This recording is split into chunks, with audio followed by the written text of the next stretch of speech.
일본에서 코로나19 누적 감염자가 3만 명을 넘어섰습니다. 상황은 심각한데 검사 체제와 감염자 정보 공유 등의 문제가 크다는 지적이 나오고 있습니다. 일본으로 가보겠습니다. 이경화 특파원. 네, 도쿄입니다. 한 달도 안 되는 기간에 전국 환자가 10,000명이나 더 늘었는데요. 이전과 비교하면 굉장히 빠른 속도죠. 네, 그렇습니다. 일본 내 코로나19 누적 감염자 수가 2만 명을 넘어선 것이 이달 4일이었습니다. 그런데 불과 3주 만에 다시 10,000명이 늘었습니다.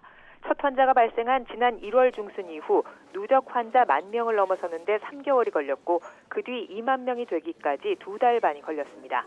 이런 점을 감안하면 최근의 확산 속도는 과거와 비교할 수 없이 빠른 수준입니다.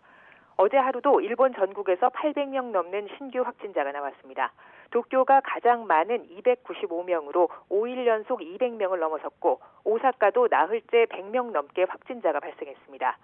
대도시 외에도 전국 각지에서 감염 확산이 잇따르고 있습니다. 특히 큐슈 가고시마현 섬 지역인 요론초에서는 한 곳밖에 없는 병원에서 간호사와 환자가 감염됐는데요.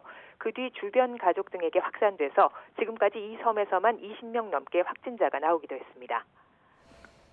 네, 일본에서는 오늘로 나흘간 이어졌던 연휴가 끝나는데요. 일본 정부가 여행 지원 캠페인을 연휴에 맞춰서 강행한 영향도 있을 테고요. 앞으로 감염 상황이 더 걱정일 것 같은데 어떻습니까?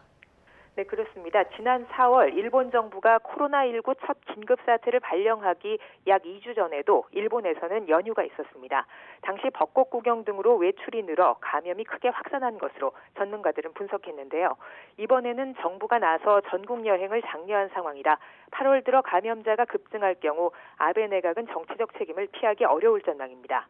일부 지자체장들은 이 여행 캠페인을 시행한 것 자체가 인재라고 신랄하게 비판하기도 했습니다. 감염 상황을 정확히 파악해서 대응하려면 검사 체제 확충이 절대적으로 중요하지만 여전히 부족한 상황입니다. 아베 총리는 하루 2만 건 검사 체제를 갖추겠다고 여러 번 밝혔지만 이달 들어서도 검사 건수는 12,000~13,000건 수준에 머물고 있습니다.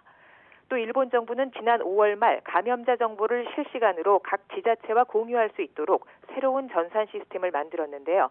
감염자가 집중된 도쿄와 오사카 등지의 일부 지역은 이 시스템을 이용하지 않고 여전히 보건소에서 팩스를 받아 따로 집계하고 있다고 니혼게이자이 신문은 전했습니다. 지난 1차 확산 당시의 문제점이 여전히 개선되지 않은 상황 속에 일본 내 의료 전문가들은 강력한 조치가 없는 한 지금의 확산세를 막기는 당분간 어려울 것으로 내다보고 있습니다. 지금까지 도쿄에서 YTN 이경아입니다.